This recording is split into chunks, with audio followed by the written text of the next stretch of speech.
Assalamualaikum warahmatullahi wabarakatuh. Salam sejahtera buat Sobat Lin Whitening dimanapun berada. Oke, Bim akan lanjutkan cerita Yechen-nya. Tapi seperti biasa, bantu tekan tombol like dan berkomentar juga. Terima kasih sesudah dan sebelumnya. Bab 976-980. Zhang Guifen dan yang lainnya terkejut dan tercengang saat mendengar ini.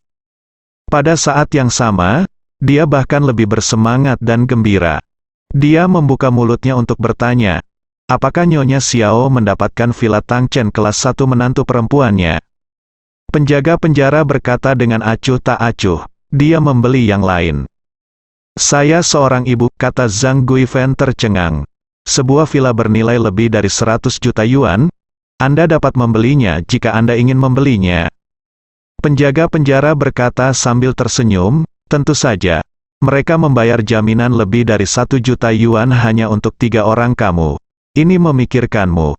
Kebaikan padanya di awal adalah mengapa aku ingin menyelamatkanmu dan membawa Tang Chen Yipin untuk menjalani kehidupan peri. Air mata sambil tercekik dan berkata, Nyonya Xiao hampir sama baiknya dengan ibuku sendiri bagiku. Dua lainnya juga tampak bersemangat, dan salah satu dari mereka berkata dengan emosi, ya, wanita tua itu juga berterima kasih kepada Anda karena telah membantu saya, Sister Guifen. Dalam analisis terakhir, ini adalah buah yang baik yang ditanam oleh Anda, Sister Guifen. Zhang Guifen meledak dengan rasa keadilan, dan berkata dengan serius, bajingan malan itu sangat tidak patuh kepada ibu mertuanya, saya akan memberinya pelajaran. Itu benar dan pantas, jika dia berani menggertak Nyonya Xiao lagi di masa depan. Saya tidak akan pernah melepaskannya, penjaga penjara buru-buru mengingatkan. Zhang Guifen, kesempatan untuk dibebaskan dengan jaminan ini jarang terjadi. Setelah Anda keluar, Anda harus mereformasi diri Anda sendiri. Anda tidak boleh melakukan hal-hal ilegal dan kriminal lagi. Jika Anda ditangkap karena berkelahi lagi, Anda tidak hanya harus mengganti rugi sisa hukuman, tetapi Anda juga akan dihukum berat karena menjadi pelanggar berulang. Zhang Guifen berseru. Ah, serius sekali. Tentu saja, penjaga penjara berkata dengan sangat serius. Kamu pasti seorang warga negara yang baik yang mematuhi hukum, apalagi berkelahi dengan orang lain, bahkan membuang sampah sembarangan dan meludah. Terima hukuman administratif. Kemudian, penjaga penjara menambahkan, setelah Anda keluar, bahkan jika Anda memiliki catatan kriminal, petugas penegak hukum kami, serta jalan-jalan komunitas, akan dengan ketat mengawasi setiap gerakan Anda. Jika Anda benar-benar mengacau, hukum akan pasti aku tidak akan memaafkanmu. Jantung Zhang Guifen berdetak kencang, dan dia buru-buru melambaikan tangannya dan berkata, jangan khawatir, setelah aku keluar, aku akan berubah pikiran dan memulai hidup baru. Cukup banyak penjaga penjara mengangguk puas, dan berkata, selain itu, ketika Anda tiba di rumah Ni Xiao, Anda tinggal di Tang Chen Yipin Villa, yang merupakan rumah terbaik di Jinling, dan hari-hari Anda tinggal di sana adalah seperti dewa, jadi kamu harus lebih menghargainya, atau kamu harus kembali ke sini dan tidur lagi. Datong Pu, apakah kamu mengerti? Villa besar Tang Chen Yipin di masa depan. Dia hanyalah seorang wanita petani pada awalnya, dan kondisi keluarganya tidak baik. Dia baru saja menabung sejumlah uang beberapa tahun yang lalu dan merenovasi rumah tua beratap genteng yang berusia lebih dari 20 tahun. Kondisi kehidupan sebenarnya tidak lebih baik dari sel penjara. Impian seumur hidupnya adalah bisa pindah ke kota dan tinggal di apartemen 2 kamar tidur. Tetapi harga rumah di Jinling tidak murah, dia tidak mampu membelinya, jadi dia hanya bisa memikirkannya. Tapi sekarang, dia benar-benar memiliki kesempatan untuk tinggal di villa mewah Thomson Yipin. Ini hanya selangkah dari dasar lembah ke atas. Mereka bertiga hampir menangis karena kegirangan. Saat ini, penjaga penjara mengingatkan, jangan terburu-buru untuk bahagia. Kita masih memiliki banyak prosedur yang harus dilalui di sini. Jika Anda bekerja sama dengan baik, Anda harus bisa keluar sebentar lagi, oke? Kami pasti akan bekerja sama dengan seluruh kekuatan kami. Ketika Zhang Guifan dan yang lainnya menjalani formalitas pembebasan dengan jaminan menunggu persidangan, Nyonya Xiao, yang telah lama menunggu di rumah, menerima telepon dari rumah sakit. Di telepon, dokter yang mendesak bertanya kepadanya, "Halo, apakah Anda anggota keluarga Xiao Changqian dan Xiao Hailong?" Wanita tua Xiao bersenandung, "Saya." "Ada apa?" Pihak lain buru-buru berkata, "Xiao Changqian dan Xiao Hailong sama-sama terluka parah, dan mereka saat ini dirawat di bagian gawat darurat rumah sakit rakyat Jinling kami. Keluargamu anggota harus datang ke sini dengan cepat." "Apa?" Nyonya Xiao berkata dengan takjub, "Keduanya terluka, apa yang terjadi?" Pihak lain berkata, "Anggota tubuh mereka patah. Meskipun hidup mereka tidak hidup mengancam, luka mereka masih serius. Ini sangat berat dan membutuhkan seseorang untuk merawatnya. Jadi cepatlah dan datang ke sini."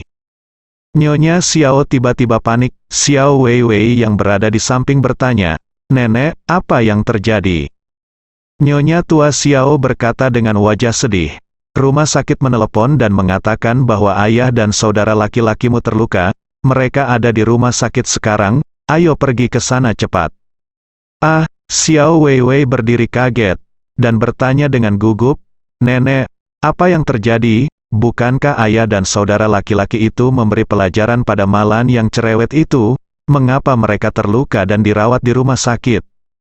Nona Xiao berkata dengan penuh semangat, "Oh, aku juga tidak tahu, bersiaplah dan pergi ke rumah sakit." Pada saat ini, Qian Hongyan, yang sedang menyiapkan bahan di dapur, mendengar gerakan itu dan keluar dan bertanya, "Bu, ada apa? Ada apa?"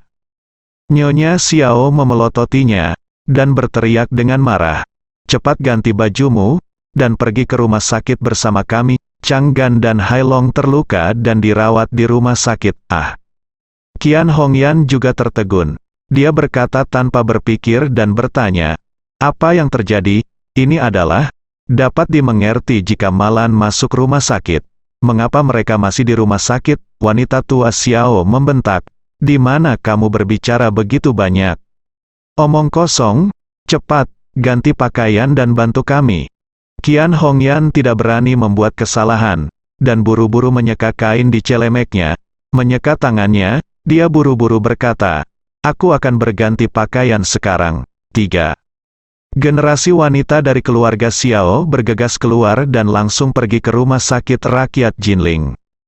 Pada saat yang sama, di gerbang pusat penahanan wanita Jinling, Zhang Guifan, Li Yueqin, dan Dong Yuling berjalan keluar dari gerbang besi di samping tembok tinggi dengan gulungan tempat tidur dan pakaian di tangan mereka.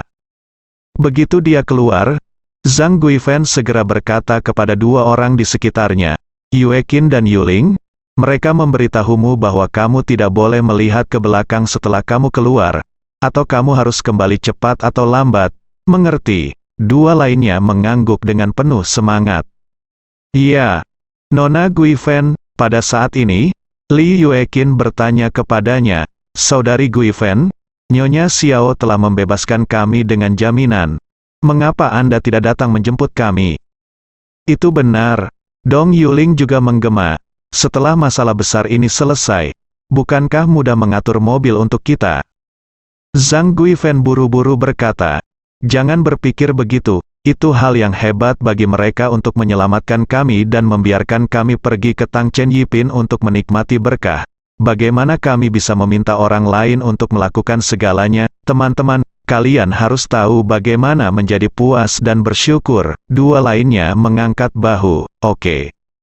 Nona Guifan, kamu benar, kita akan tahu nanti." Zhang Guifan dengan cepat berkata, "Ayo naik taksi ke Tangchen Yipin. Sekarang sudah hampir jam makan malam. Mungkin Nyonya Xiao mengadakan jamuan makan di rumah dan menunggu untuk menyambut kita." Dua lainnya mendengar ini, saya langsung sangat gembira, dan berkata dengan cepat, "Kalau begitu ayo naik taksi." Pada saat ini, sebuah mobil Mercedes-Benz berhenti di depan mereka bertiga. Setelah pengemudi keluar dari mobil, dia bertanya kepada mereka bertiga, "Maaf, ini Zhang Guifan, Li Yueqin dan Dong Yuling, kan?" Zhang Guifan mengangguk dengan tergesa-gesa, ini kami, siapa kamu? Sopir itu tersenyum dan berkata, saya supir yang dikirim oleh Nyonya Menteri kelas 1, silakan masuk ke mobil, kalian bertiga. Zhang Guifan mendengar pengemudi selesai berbicara, memandangi Mercedes-Benz yang mewah, dan berkata dengan penuh semangat, Nyonya Tua Xiao sangat baik kepada kami, aku belum pernah naik Mercedes-Benz seumur hidupku. Li Yueqin di sebelahnya tidak bisa menahan desahan, mobil terbaik yang pernah saya duduki adalah mobil polisi yang dikemudikan oleh rekan polisi ketika saya ditangkap. Dong Yuling mengangguk lagi dan lagi, Yueqin sister, aku juga pengemudi mendengar percakapan mereka dan berkata sambil tersenyum, kalian bertiga, cepat dan masuk ke mobil. Oke, Zhang Guifan yang pertama bereaksi, dan buru-buru membuka pintu belakang dan masuk. Dua lainnya juga ingin masuk, dan pengemudi buru-buru berkata, kami hanya memiliki 2 kursi di barisan belakang. Jadi salah satu dari kalian bertiga harus duduk di kursi penumpang. Li Yueqin baru saja membuka pintu belakang. Di sisi lain untuk masuk, Dong Yuling, yang maju selangkah, mau tidak mau bergumam, di mobil sebesar itu, hanya ada 2 kursi di barisan belakang. Santana yang dikemudikan oleh kawan petugas polisi dapat menampung 3 orang di belakang. Zhang Guifan berkata kepadanya di dalam mobil, kamu tahu sial, sebenarnya hanya ada 2 kursi di sini, dan ada sandaran tangan yang sangat besar di tengah, yang terasa seperti kulit asli. Oh, nyaman sekali untuk istirahatkan tanganmu di atasnya. Li Yueqin buru-buru duduk dan berkata sambil tersenyum. Iya, biarkan aku menyentuh dan merasakannya juga. Melihat kursi belakang yang luas dan mewah serta kotak sandaran tangan yang besar dengan layar LCD dan knop kontrol, Dong Yuling berkata dengan iri, aku juga ingin merasakannya. Li Yueqin melambaikan tangannya. Oh, kamu bisa merasakannya selanjutnya waktu, cepat duduk di depan. Nyonya Tua Xiao masih menunggu kita. Dong Yuling tidak punya pilihan selain diam-diam pergi ke kopilot. Sebenarnya Mercedes-Benz ini tidak dianggap mewah, tapi hanya sedan Mercedes-Benz S-Class di awal 1 juta, dan harganya genap 1/5 dari Rolls-Royce. Namun, bagi mereka bertiga, Zhang Guifan, mobil ini sudah menjadi mobil mewah teratas yang bisa mereka bayangkan. Jika sebuah Rolls-Royce diletakkan di depan mereka, mereka mungkin tidak mengenalinya. Toh, bagi kebanyakan orang awam, popularitas Mercedes-Benz masih yang paling diminati. Zhang Guifan sedang duduk di barisan belakang Mercedes-Benz mewah ini, hatinya melonjak kegirangan. Dia tidak bisa tidak berpikir pada dirinya sendiri, mengendarai mobil mewah dan tinggal di rumah mewah. Apakah hidup saya akhirnya akan melambung? Nyonya Tua Xiao ini hanyalah wanita bangsawan saya. Memikirkan hal ini, dia tidak bisa diam-diam merasa bangga, berpikir. Nyonya Xiao sangat baik padaku. Aku akan memperlakukannya lebih lagi di masa depan. Mulai sekarang, aku akan memperlakukannya seperti ibuku sendiri. Mercedes-Benz itu melaju kencang dan stabil. Mobil ini punya pas untuk Thomson Yipin, jadi langsung dikirim ke pintu Villa A06. Setelah itu, pengemudi menggunakan kata sandi administrator untuk membuka gerbang luar villa, lalu mencatat sidik jari Zhang Guifan dan 3 lainnya, dan berkata kepada mereka, setelah memasukkan sidik jari, Anda dapat langsung masuk dan keluar dari gerbang tanpa sebuah kunci. Zhang Guifan melihat ke halaman villa yang luas. Dengan gemetar karena gembira, dia bertanya, Tuan, saya lelah bertanya kepada Anda, bisakah kita masuk ke pintu dalam dengan menggesekkan sidik jari kita? Ya, sopir itu mengangguk dan berkata, gerbang halaman.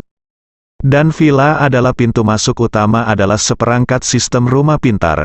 Setelah sidik jari dimasukkan, mereka dapat digunakan secara universal. Anda dapat masuk sekarang, dan di masa depan.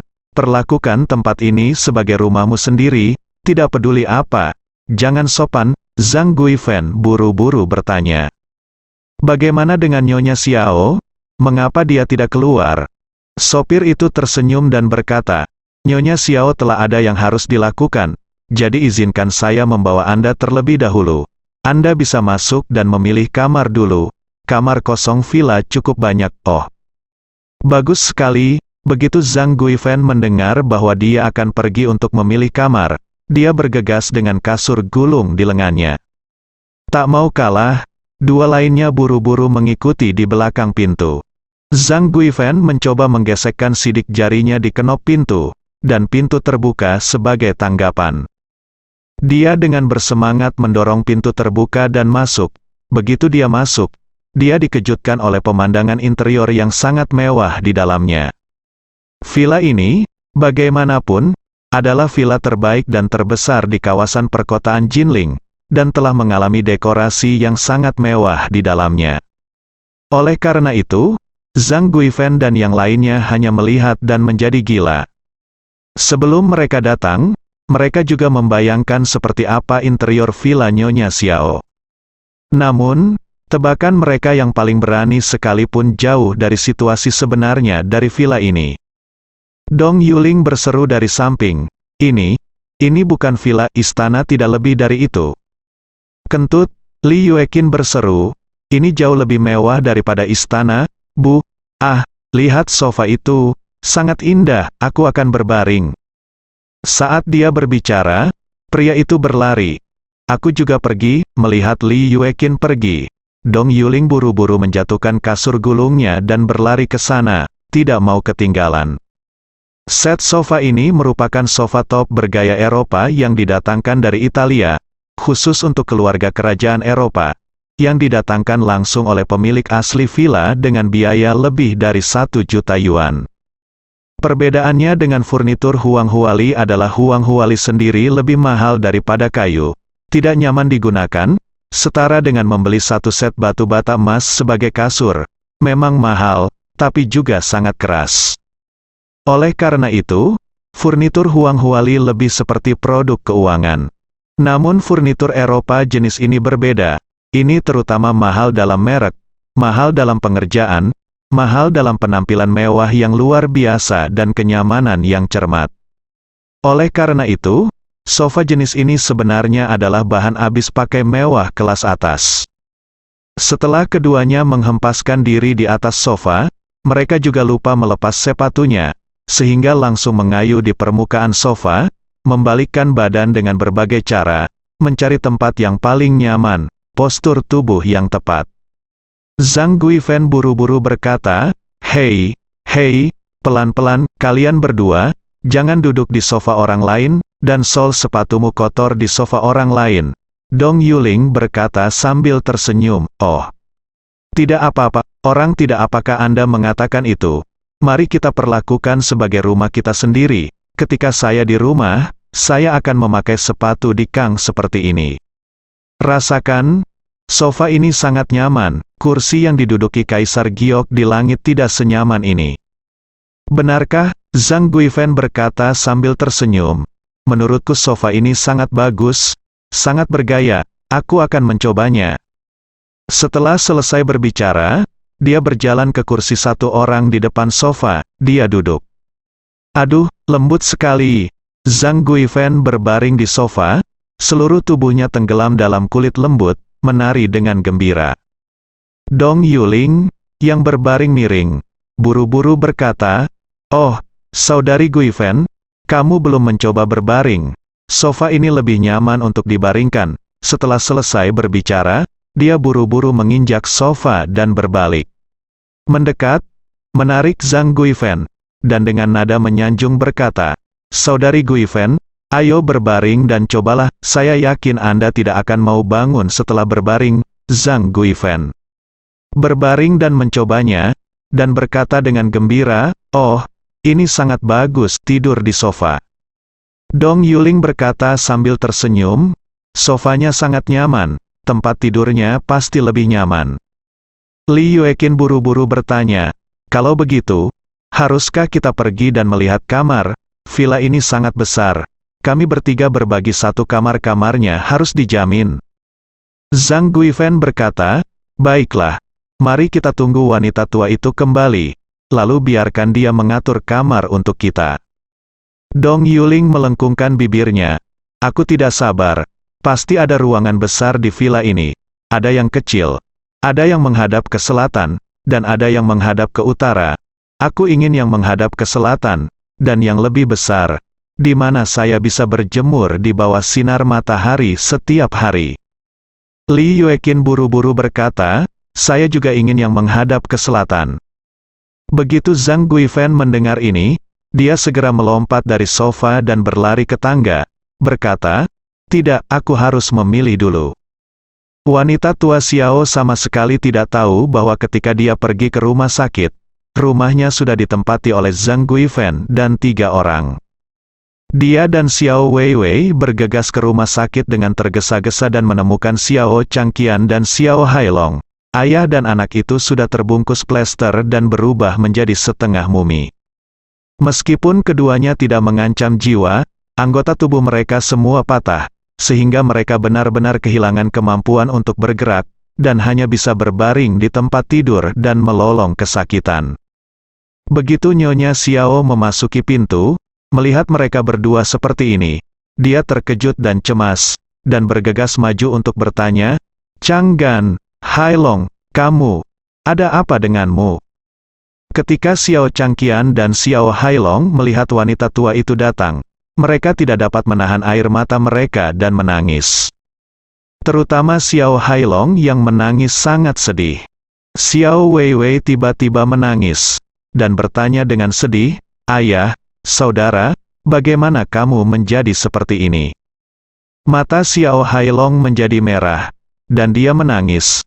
Nenek, ayah dan aku dibunuh oleh Wude, orang-orang di Donghai hancur. Nenek, aku sangat bersalah, aku cukup baik untuk melakukan sesuatu untuknya. Wu Donghai, dan dia tidak hanya tidak tahu berterima kasih, tetapi juga membuat orang memukuli ayahku dan aku menjadi hantu seperti itu. Mereka hanya binatang buas, Xiao. Changqian, saya juga menghela nafas, Bu. Orang bilang bersamamu seperti bersama harimau. Aku mengerti hari ini, kita tidak bisa bersama orang seperti Wu Donghai. Jadi kita harus menjaga jarak dari dia di masa depan, Xiao. Lao sang istri berkata dengan penuh semangat, apa yang terjadi, kamu ceritakan semuanya dengan jelas. Xiao Changqian kemudian menceritakan keseluruhan cerita. Baru pada saat itulah Nyonya Xiao menyadari bahwa ketika mereka menculik Malan, mereka juga menculik seorang penipu transnasional di sepanjang jalan. Hal yang paling menjengkelkan adalah Wu Donghai yang begitu canggih dan licik juga ditipu oleh penipu transnasional. Untuk menyenangkan pihak lain, dia mematahkan anggota tubuh putra dan cucunya. Mendengar ini, wanita tua Xiao menangis, menepuk pahanya dan meratap, Tuhan itu picik. Jika Anda tidak menyusahkan Malan hari ini, penipu transnasional itu pasti akan mengambil keluarga Malan. Orang-orang telah menghancurkan keluarga mereka, tapi Anda baru saja keluar saat ini untuk menyelesaikan masalah bagi Malan, dan kemudian menyebabkan masalah pada diri Anda sendiri. Malan seharusnya pergi ke neraka hari ini. Tetapi ternyata itu hal yang baik, penjahat itu ditangkap, yang setara untuk membantu Malan sepenuhnya gratis. Xiao Hailong mendengar bahwa masalah itu memang sangat masuk akal, dan tiba-tiba menangis lebih keras, dan berkata seperti orang gila, saya tidak berharap bahwa kita akan berakhir, ini adalah kerugian besar bagi Malan. Bajingan itu untuk apa-apa, aku, Xiao Hailong, tidak pernah menderita kerugian sebesar ini dalam hidupku, dan aku mengambil inisiatif untuk memakannya. Weiwei, cepatlah, aku menamparmu 2 kali. Aku merasa sangat tidak nyaman. Xiao Weiwei hanya bisa menghiburnya dan berkata, kakak, karena masalah ini sudah terjadi, jangan melihat ke belakang dan memikirkannya. Kuncinya sekarang adalah lukamu dan ayah tidak serius. Bisakah dia pulih? Xiao Hailong tersedak dan berkata, bisa sembuh, tapi akan memakan waktu cukup lama. Dokter mengatakan bahwa kami mungkin tidak dapat menjaga diri sendiri selama beberapa bulan. Kami harus makan, minum, dan tidur. Di tempat tidur, Anda mungkin harus tinggal di rumah sakit sepanjang waktu, dan Anda harus ditemani oleh perawat sepanjang waktu. Nyonya Xiao buru-buru bertanya, Hailong, kemana Tuan Wu pergi? Setelah itu, identitas penipu terungkap, Bukankah dia memberimu kompensasi? Bukankah dia memberimu penjelasan? Apa-apaan ini? Xiao Changqian berkata dengan marah dari samping. Wu Donghai, bajingan tua itu, juga langsung dia ditangkap oleh Interpol. Saya pikir dia juga akan bernasib buruk. Wanita tua Xiao berseru, lalu kalian berdua menderita makanan ini tanpa bayaran.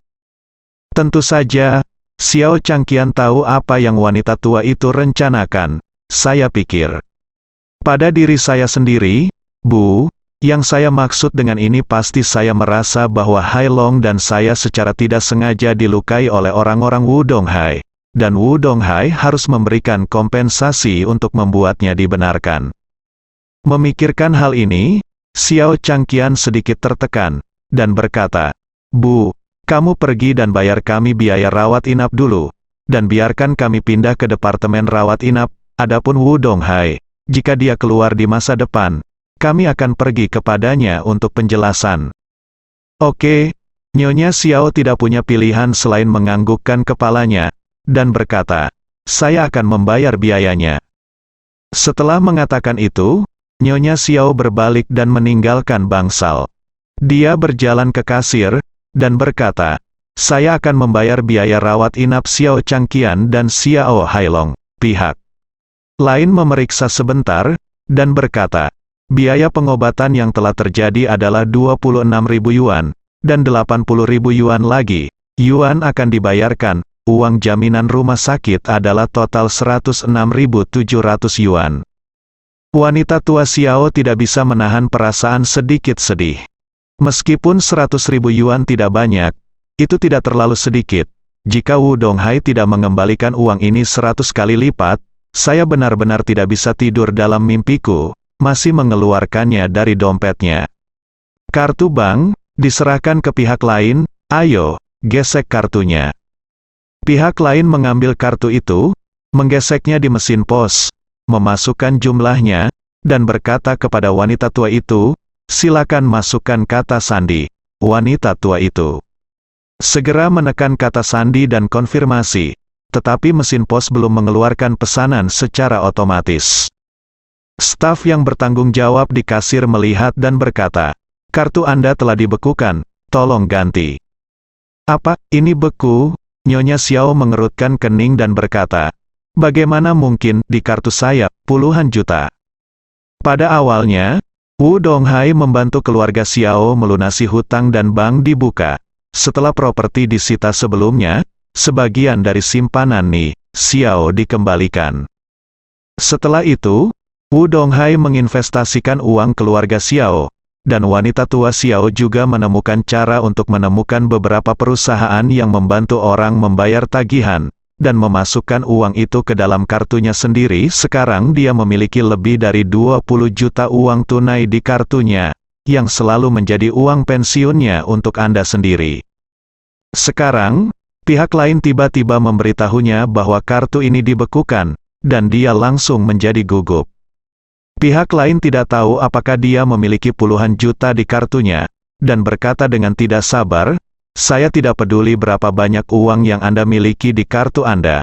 Tetapi mesin pos memberi saya umpan balik bahwa kartu tersebut telah dibekukan. Jika Anda memiliki pertanyaan, silakan hubungi saya, hubungi bank. Nyonya Xiao terkejut, dan dengan cepat mengeluarkan ponselnya untuk menelepon bank. Setelah menunggu lama untuk layanan manual, dia buru-buru bertanya, mengapa bank Anda membekukan kartu saya? Apa hak Anda untuk melakukan ini? Pihak lain berkata dengan sabar, maaf, sisi saya itu menunjukkan bahwa Anda kartu memang telah dibekukan, dan alasan mengapa itu dibekukan adalah karena kreditur Anda mengajukan permintaan pelestarian properti ke pengadilan, hutang, jadi bagaimana bisa ada kreditur? Pihak lain juga sedikit marah, Nyonya, tolong bicaralah dengan baik dan jangan mengutuk orang. Saya bisa melihat dokumen eksekusi pelestarian properti di sini. Ini menunjukkan bahwa Anda kreditor Wu Donghai memprakarsai pelestarian properti untuk Anda. Dia membantu Anda membayar puluhan juta hutang dan menginvestasikan puluhan juta dana di perusahaan Anda. Tetapi sekarang dia ingin menarik semua pinjaman dan investasi. jadi dia membekukan kartu bank Anda, apa? Nyonya Xiao tiba-tiba merasakan halilintar. Wu Donghai divestasi, ini, bukankah ini berarti bahwa keluarga Xiao akan kembali ke situasi sebelumnya yang tidak memiliki apa-apa dan hutang? Melihat wanita tua Xiao berdiri di tempat kosong, pemungut tol rumah sakit bertanya, apakah Anda masih membayar biayanya? Jika Anda tidak membayar biayanya, kami mungkin meminta Anda untuk mengeluarkan kedua pasien, Nyonya. Xiao sang istri segera mengeluarkan kartu bank lain, memilih satu, menyerahkannya kepada pihak lain, dan berkata, coba ini lagi, petugas tol. Mengangguk, mengambilnya dan menggeseknya, dan setelah Nyonya Xiao memasukkan kata sandi, dia menggelengkan kepalanya dan berkata, yang ini juga dibekukan. Kalau begitu coba yang ini lagi, Nyonya Xiao menyerahkan semua kartunya satu demi satu. Tetapi tidak ada yang menunjukkan bahwa mereka dibekukan. Ini membuat Ni Xiao sangat tertekan, tepat ketika dia bingung. Panggilan telepon datang. Dia buru-buru terhubung, hanya untuk mendengar pihak lain berkata, "Hai Bu, saya menelepon untuk memberitahu Anda bahwa perusahaan, villa, kendaraan dan kaligrafi antik dan lukisan atas nama Anda semua real estate telah disita oleh pengadilan kami. Harap bayar kembali investasi Tuan Wu Donghai sesegera mungkin. Jika tidak, semua aset Anda akan memasuki proses lelang." Nyonya tua Xiao menangis dan berkata, Anda mencoba untuk memaksa saya mati." Pihak lain berkata dengan sikap bisnis, "Maaf, kami juga mengikuti peraturan, dan jumlah hutang yang diklaim oleh kreditur Anda jauh melebihi aset Anda. Jadi jika kamu tidak membayar tepat waktu jika kamu melunasi hutangnya, kami akan menuntutmu." Wanita tua Xiao tersedak dan berkata, "Putra dan cucumu sekarang dirawat di rumah sakit. Kamu harus memintaku untuk membayar biaya rawat inap. Maaf, kamu sekarang dalam ekuitas negatif, apalagi, jika kamu punya uang, kamu harus membayar Tuan Wu Donghai terlebih dahulu." "Kamu kentut," wanita tua Xiao meraung marah. "Apa bedanya kamu dan minum darah manusia?" "Maaf, berutang membayar utang adalah hal yang biasa." Wanita tua Xiao meraung dengan marah, "Ya Tuhan, pergilah ke neraka, kamu akan mati jika menggertak wanita tua sepertiku." Setelah selesai berbicara, wanita tua Xiao segera menutup telepon dengan marah. Di sini, pemungut tol berkata dengan malu-malu, "Nyonya tua, apakah Anda masih membayar biayanya? Jika Anda tidak membayar, silakan minggir, karena orang di belakang harus membayar biayanya." Nyonya Xiao Si berkata dengan wajah muram, "Saya tidak akan membayarnya, saya bahkan tidak mampu makan. Jadi mengapa Anda tidak membayar saya?" Setelah selesai berbicara, dia segera menelepon Wu Donghai di ponselnya. Meskipun dia tidak tahu apa yang terjadi dengan Wu Donghai, dia tetap memutar nomor teleponnya dengan sikap mencoba. Tanpa diduga, panggilan itu terhubung dengan cepat. Setelah Wu Donghai menjawab telepon, dia bertanya dengan nada buruk, "Wanita tua, ada apa denganmu?"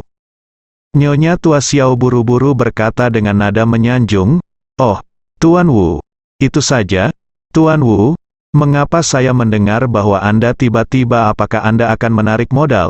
Bukankah kita setuju untuk memiliki kerjasama jangka panjang? Anda menarik modal begitu tiba-tiba? Apa yang harus saya lakukan? Apakah ada kesalahpahaman di sini?" Wu Donghai berkata dengan dingin, "Tidak ada kesalahpahaman, hanya saya benar-benar kehilangan kepercayaan pada keluarga Anda. Jadi saya tidak berharap Anda melakukan apapun untuk saya. Jika demikian, tunggu apa lagi jika Anda tidak segera menarik modalnya?" Wanita tua Xiao segera memohon dengan sedih. "Tuan Wu, apakah ini saya? Apakah Anda merasa tidak puas dengan apa yang dilakukan putra dan cucu Anda hari ini? Jika mereka tidak cukup baik, katakan saja. Saya akan memperbaikinya lain kali. Tolong berikan keluarga kami kesempatan lain." Wu Donghai dengan tidak sabar berkata, "Saya memberi Anda kesempatan. Tetapi kuncinya adalah Anda tidak hidup sesuai dengan itu. Jadi jangan datang ke sini untuk memohon kepada saya sekarang." Nyonya tua Xiao sangat putus asa, dan tiba-tiba memikirkan villa, Dia buru-buru bertanya, singkatnya, mengenai villa. Kami menandatangani perjanjian di awal, dan Anda setuju untuk meminjamkannya kepada kami selama 10 tahun. Jadi Anda tidak dapat kembali.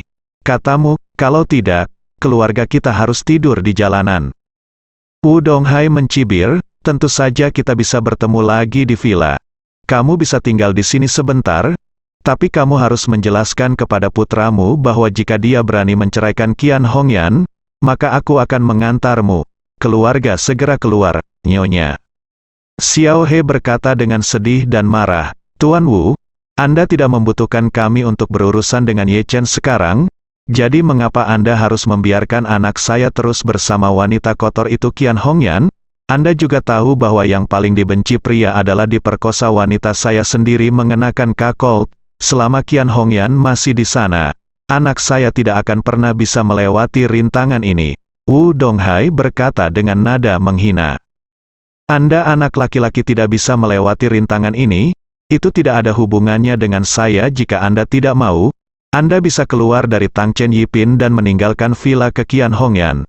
Ketika wanita tua itu mendengar ini, dia segera menyadari bahwa dia tidak bisa mengatakan apa-apa lagi. Nah, jika Anda terus berbicara dengan Woo Dong-hae, kemungkinan besar Anda bahkan tidak akan dapat mempertahankan hak untuk tinggal di villa.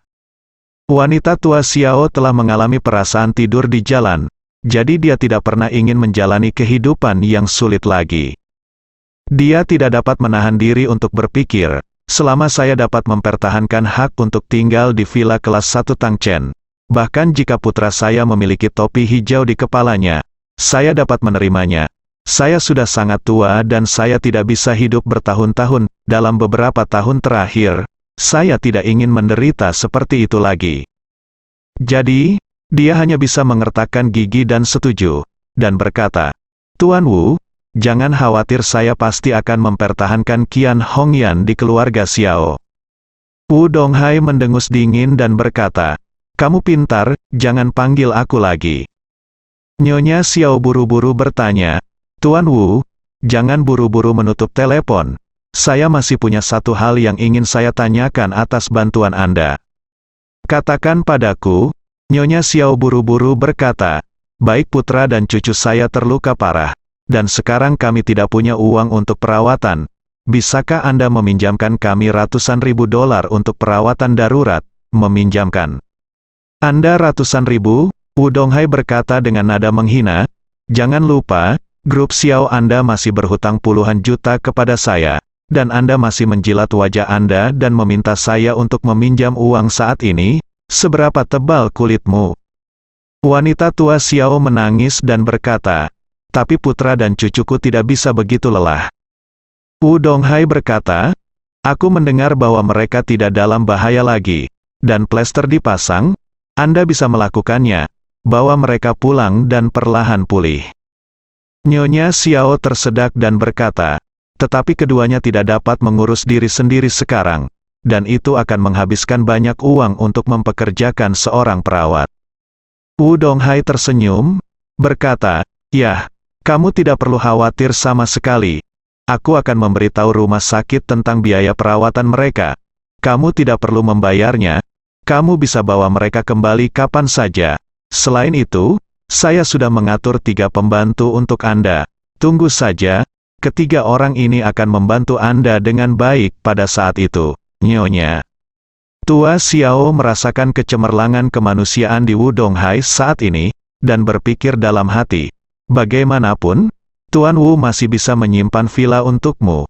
Kami tinggal di sini, dan tidak buruk bahwa kami dapat mengatur 3 pembantu untuk datang. Tetapi kali ini saya mungkin benar-benar marah, jadi saya membuat keputusan untuk divestasi.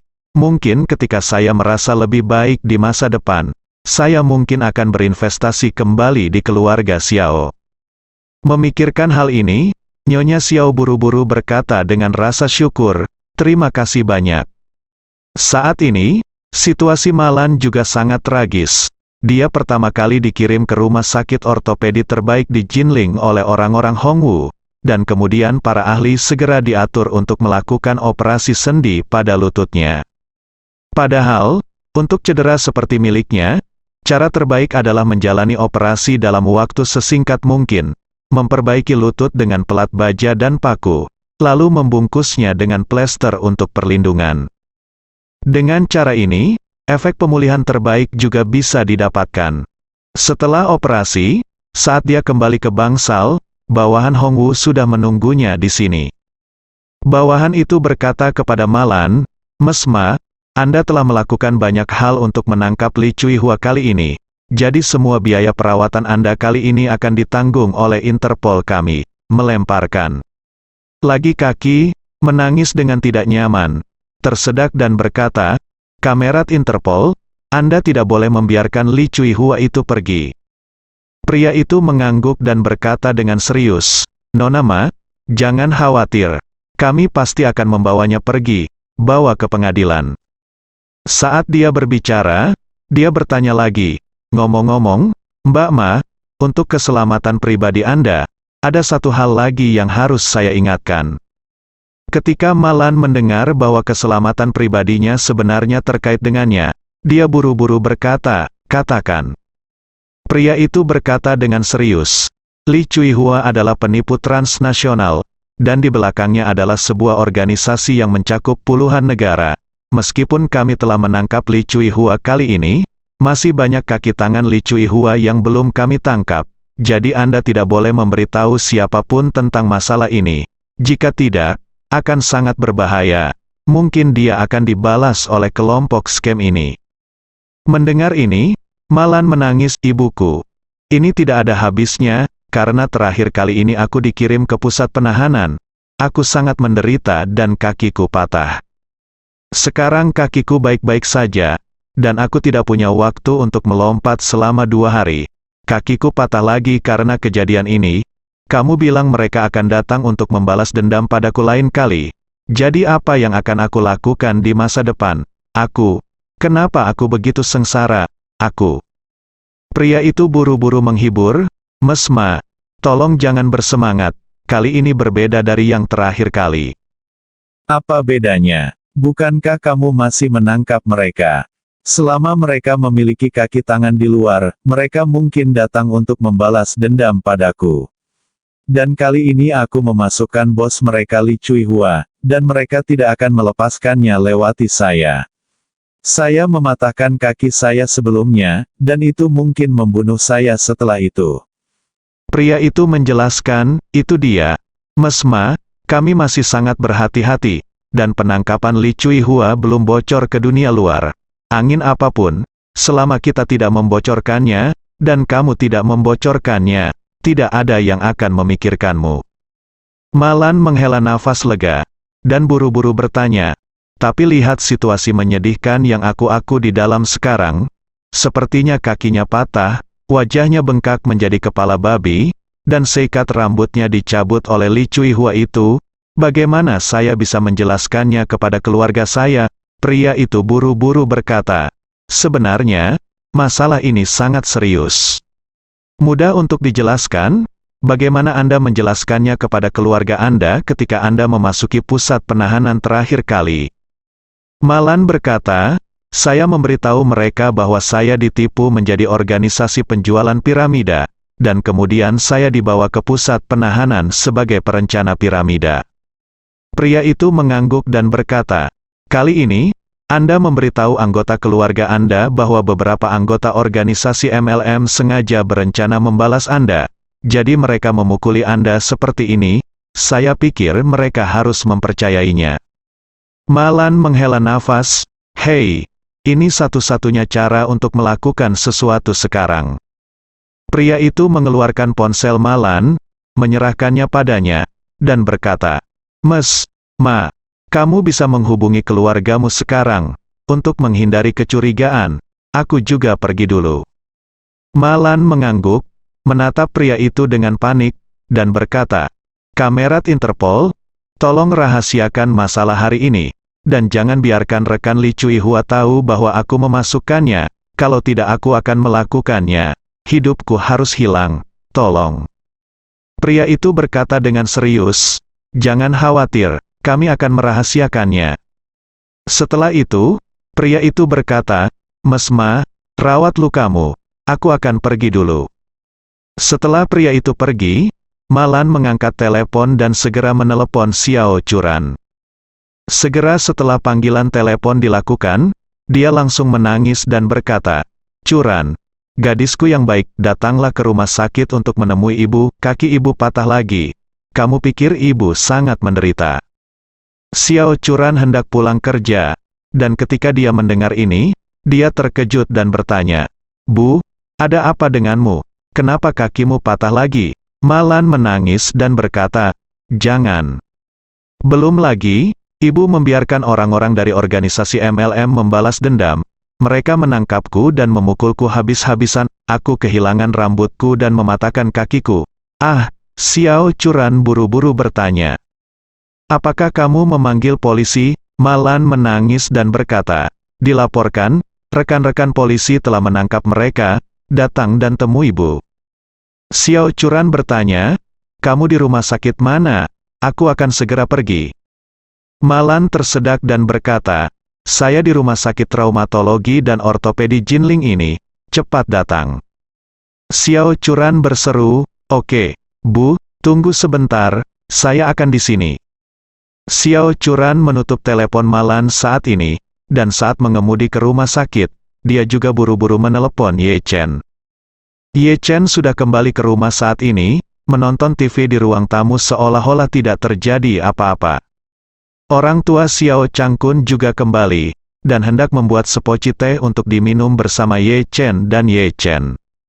Ketika Ye Chen menerima telepon dari Xiao Churan, dia sudah tahu apa yang terjadi di dalam hatinya, tapi dia tetap berpura-pura tidak tahu, dan bertanya, "Sayang, apa yang kamu bicarakan? Apakah Anda libur kerja?" Xiao Churan buru-buru berkata, "Suamiku, kamu di mana?" Ye Chen berkata dengan santai, "Aku di rumah." Xiao Churan bertanya lagi, "Di mana ayah?" Ye Chen berkata, "Ayah juga di rumah, baru saja kembali." Xiao Churan buru-buru berkata, "Kalau begitu kamu dan ayah harus segera pergi ke rumah sakit ortopedi, Bu.